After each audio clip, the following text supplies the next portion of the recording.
Assalamualaikum warahmatullahi wabarakatuh. Saya Muhammad Alpiaulia ingin menjelaskan hukuman saya. Bab pertama yaitu keselamatan dan kesehatan kerja. Ketiga. Pengertian ketiga yaitu menurut Peraturan Pemerintah Nomor 50 Tahun 2012, pengertian keselamatan dan kesehatan kerja atau K3 adalah segala kegiatan untuk menjamin dan melindungi keselamatan dan kesehatan tenaga kerja melalui upaya pencegahan kecelakaan kerja dan penyakit akibat kerja. Keselamatan dan kesehatan kerja ketiga adalah segala kegiatan untuk menjamin dan melindungi keselamatan dan kesehatan tenaga kerja melalui upaya pencegahan kecelakaan kerja dan penyakit akibat kerja. Dasar hukum ketiga yaitu Undang-Undang Nomor 1 Tahun 1970, Undang-Undang Nomor 21 Tahun 2003, Undang-Undang Nomor 13 Tahun 2003, dan Peraturan Menteri Tenaga Kerja Republik Indonesia Nomor 5 Men 1996. Alat pelindung diri yaitu helm keselamatan, sabuk dan tali keselamatan, sepatu pelindung, masker, kacamata pengaman, sarung tangan, pelindung wajah, penutup telinga. Faktor penyebab kecelakaan kerja. Yang pertama ada faktor manusia. Faktor pertama ini tentunya akan dipengaruhi oleh manusia atau pekerja itu sendiri. Contoh dari faktor ini yang penting untuk dilakukan adalah adanya pelatihan keselamatan serta kesehatan yang dibuat perilaku manusia. Perilaku manusia ini menjadi faktor penyebab kecelakaan kerja yang paling utama. Sikap terhadap kondisi kerja, kecelakaan hingga praktik kerja yang aman menjadi hal penting untuk dilakukan dan diterapkan. Biasanya, pekerja yang tidak puas juga dianggap memiliki tingkat kecelakaan kerja yang lebih tinggi dibandingkan dengan mereka yang puas. Namun, hal tersebut juga tergantung dengan kepribadian, sikap, hingga karakteristik dari pekerja itu sendiri. Kedua, ada faktor lingkungan. Desain tempat kerja. Biasanya, tempat kerja akan didesain untuk lebih aman sejak awal. Tetapi, pada prakteknya ada saja desain yang dibuat tidak sesuai dengan keamanannya. Yang ketiga yaitu faktor peralatan. Kondisi mesin dan kondisi mesinnya yang tidak memadai penting untuk dilakukan pembaharuan atau perbaikan agar dapat mengoptimalkan fungsi dari peralatan itu sendiri. Selain itu, ketersediaan pengamanan yang lengkap juga dapat mendukung kondisi mesin sehingga dapat diperbaiki secara mandiri. 4. Pencegahan kecelakaan kerja. Yang ke-1, upaya pencegahan kecelakaan kerja melalui pengendalian bahaya di tempat kerja, pemantauan dan pengendalian kondisi tidak aman di tempat kerja, pemantauan dan pengendalian tindakan tidak aman di tempat kerja. Yang kedua, upaya pencegahan kecelakaan kerja melalui pembinaan dan pengawasan, pelatihan dan pendidikan K3 terhadap tenaga kerja, konseling dan konsultasi mengenai penerapan K3 bersama tenaga kerja, pengembangan sumber daya ataupun teknologi yang berkaitan dengan peningkatan penerapan K3 di tempat kerja. Mesin konversi energi dan engine. Mesin konversi energi adalah mesin atau alat yang digunakan untuk mengubah suatu bentuk energi ke bentuk energi yang lainnya. Bentuk energi yang umumnya diubah oleh mesin konversi energi meliputi energi mekanis, energi listrik, energi kimia, energi nuklir, dan energi termal. Prinsip cara kerja yaitu setelah Anda mengetahui pengertian mesin konversi energi, sekarang yang akan pelajari selanjutnya adalah bagaimana cara kerja dari mesin konversi energi itu sendiri. Mesin konversi energi ini merupakan sebuah mesin diesel yang berbahan bakar solar, sedangkan pada mesin otonya sendiri berbahan bakar bensin. Mesin konversi energi konvensional, mesin energi non-konvensional.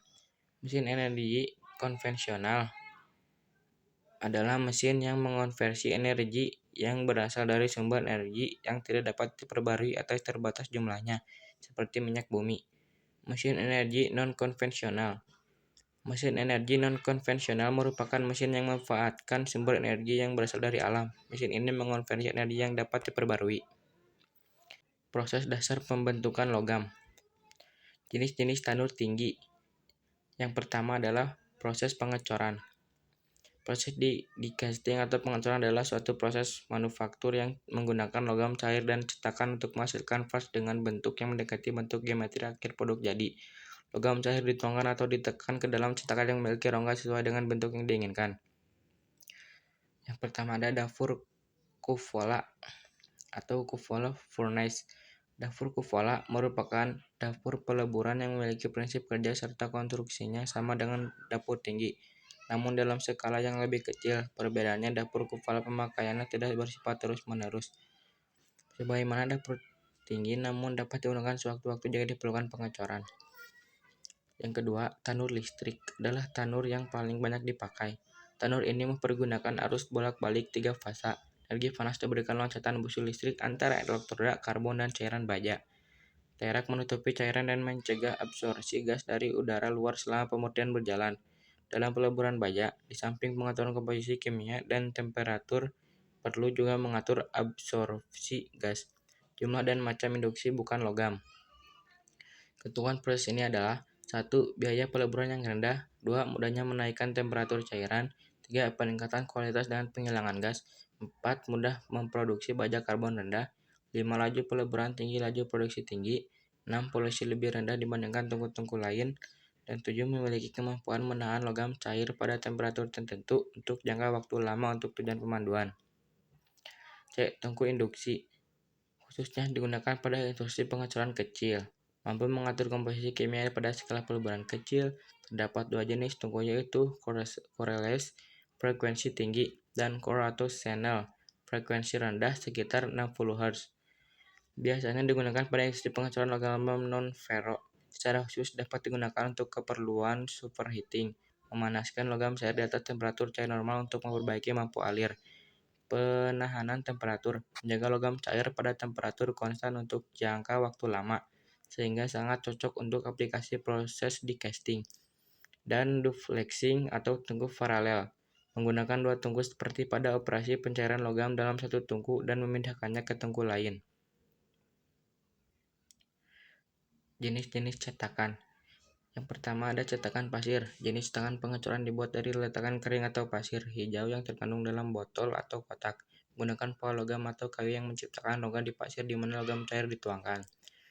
B. Cetakan matres, terbuat dari logam yang tahap terhadap temperatur tinggi sehingga bentuk cetakan tidak berubah saat tintongan cairan logam. Cetakan matres banyak digunakan karena harganya lebih murah dan bobot cetakannya lebih ringan. Yang ketiga adalah metode pengecoran. A. Centrifugal casting, cara pengecoran di mana cetakan diputar dan logam cair dituangkan ke dalamnya, sehingga logam cair tertekan oleh gaya sentrifugal dan kemudian membeku. B. Continuous casting, besi cor kontinu tasto terbuat dari skrob baja, daur ulang, dan pig iron. Sebelum pengecoran, besi cair menjalani proses persiapan analisis kimia dan penyesuaian yang cermat untuk memenuhi persyaratan untuk batang besi tukang akhir. Bahan cor kontinu dihasilkan dari lelehan dalam teori, batang besi tuang yang panjangnya tak terhingga baik dalam besi abu-abu atau besi ulet. Cara penggunaan OMM. Konsep pemeliharaan kendaraan bermotor. Kendaraan bermotor yang digunakan secara terus-menerus akan menyebabkan kinerja mesin dan komponen lainnya menjadi menurun. A. Pemeliharaan terencana. Pemeliharaan terencana merupakan pemeliharaan yang telah dirancang secara sistematis. Pemeliharaan ini umumnya dilakukan berdasarkan waktu yang telah ditentukan sebelumnya. Selain itu, pemeliharaan ini juga dilakukan berdasarkan lama dan jauhnya suatu kendaraan digunakan berkendara. B. Pemeliharaan tidak terencana merupakan pemeliharaan yang dilakukan karena adanya kerusakan mesin atau komponen lainnya yang tidak diperkirakan sebelumnya. Bab kelima yaitu dasar-dasar sistem hidrolik dan pneumatik. Sistem hidrolik. Prinsip kerja sistem hidrolik. Hukum Pascal yaitu benda cair yang ada di ruang tertutup apabila diberi tekanan, maka tekanan tersebut akan dilarikan ke segala arah dengan sangat besar. Dengan P tekanan dalam kurung N per M kuadrat. D. Gaya pada silinder dalam kurung N. A. Luas penampang silinder dalam kurung M kuadrat. Kelebihan dan kekurangan sistem hidrolik. Kelebihan sistem hidrolik mampu digunakan sebagai alat pemindah tenaga besar dengan hanya menggunakan komponen yang relatif kecil. Sistem hidrolik termasuk mesin presisi dan bersifat fleksibilitas. Attachment mesin bisa bergerak bebas saat mengangkat beban besar. Kekurangan perawatan berkala pemilihan karakteristik fluida harus tepat, sistem tekanan tinggi rawan bahaya, sistem harus tertutup rapat tanpa kebocoran. Dengan demikian, Yang termasuk kekurangan dari sistem hidrolik adalah perawatan terhadap fluida harus berkala. Ketiga, komponen sistem hidrolik. Yang pertama adalah tangki hidrolik atau reservoir. Kedua, pompa. Yang ketiga, motor listrik. Keempat, valve. 5, silinder hidrolik. 6, strainer. 7, coupling. 8, pressure switch. 8, pressure gauge. Dasar kelistrikan dan elektronika. Yang pertama, ada besar-besaran listrik. Arus listrik adalah laju aliran muatan listrik melewati suatu titik atau bagian. Arus listrik dikatakan ada ketika ada aliran bersih muatan listrik melalui suatu bagian. Muatan listrik dibawa oleh partikel bermuatan sehingga arus listrik adalah aliran partikel muatan. Dengan I kuat arus listrik dalam kurung A, Q muatan listrik dalam kurung C, T waktu dalam kurung second. B. Tegangan listrik atau beda potensial. Tegangan listrik atau beda potensial adalah tegangan yang bekerja pada elemen atau komponen dari satu terminal atau kutub ke terminal atau kutub lainnya yang dapat menggerakkan muatan listrik. C. Hambatan listrik atau tahanan listrik adalah kemampuan suatu benda mencegah atau menghambat aliran arus listrik. Satuan dari hambatan listrik adalah ohm. Bab ketujuh yaitu sistem kontrol dan sensor. Pengertian sistem kontrol itu sendiri adalah proses pengaturan atau pengendalian terhadap satu atau beberapa besaran variabel parameter sehingga berada pada suatu harga atau dalam suatu rangkuman harga tertentu.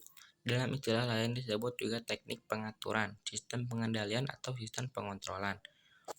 Input atau masukan. Sistem kontrol merupakan suatu sistem pengendalian terhadap satu atau beberapa variabel sehingga variabel tersebut berada pada suatu nilai atau kondisi tertentu. B. Proses. Proses adalah tahap berlangsungnya operasi yang direncanakan dan berlangsung secara terus-menerus. C. Output atau keluar. Output atau keluaran merupakan hasil keluaran dari proses dalam bentuk apapun, seperti energi kinetik dan energi panas. Yang kedua, klasifikasi sistem kontrol dan operator manual dan otomatik, jaringan tertutup closed loop dan jaringan terbuka open loop, kontinu analog dan diskontinu digital listrik. Cara pengoperasian sistem pengendali manual adalah sistem yang pengendaliannya dilakukan oleh manusia. Sedangkan sistem pengendali otomatis adalah sistem yang pengendaliannya dilakukan oleh mesin dan tidak memerlukan campur tangan langsung oleh manusia dalam mengendalikannya. Yang bab terakhir ke-8 yaitu baterai. Pengertian baterai. Baterai adalah sebuah sumber energi yang dapat merubah energi kimia yang disimpannya menjadi energi listrik yang dapat digunakan seperti perangkat elektronik. Hampir semua perangkat elektronik yang portable seperti handphone, laptop, dan mainan remote control menggunakan baterai sebagai sumber listrik. 2. Jenis baterai. Yang pertama adalah baterai basah. Aki basah adalah aki yang diisi dengan cairan asam belerang atau disebut juga sulfuric acid. Untuk aki kering atau dikenal juga sebagai maintenance free baterai sebenarnya masih memiliki cairan elektroda juga. Jadi bukan berarti dikarenakan namanya aki kering, maka memang tidak ada cairan sama sekali. Baterai kering berbeda dengan aki basah. Aki kering terbilang memiliki perawatan yang minim, maka dari itu aki kering juga sering disebut maintenance free. Jenis aki ini tidak perlu dilakukan pengisian air aki. Meskipun begitu, biasanya usia pakai aki kering adalah sekitar 1-5-2 tahun. Cek baterai kalsium. Berbeda dengan kedua jenis aki sebelumnya, kutub aki ini terbuat dari baterai kalsium. Aki kalsium memiliki tingkat penguapan yang lebih minim daripada aki pada umumnya. Selain itu, daya tahan baterai aki kalsium sangat baik dalam menyalurkan listrik. Elemen baterai. Kotak baterai. Kotak baterai berfungsi sebagai penampung dan pelindung bagi semua komponen baterai yang ada di dalamnya seperti sel, penghubung sel, pemisah sel, plat baterai, dan lain-lain. B. Sel baterai. Sel elektrokimia yang mengubah energi kimia secara langsung menjadi energi listrik. C. Sel konektor. Sel konektor merupakan bagian yang menghubungkan plat-plat yang ada di dalam baterai.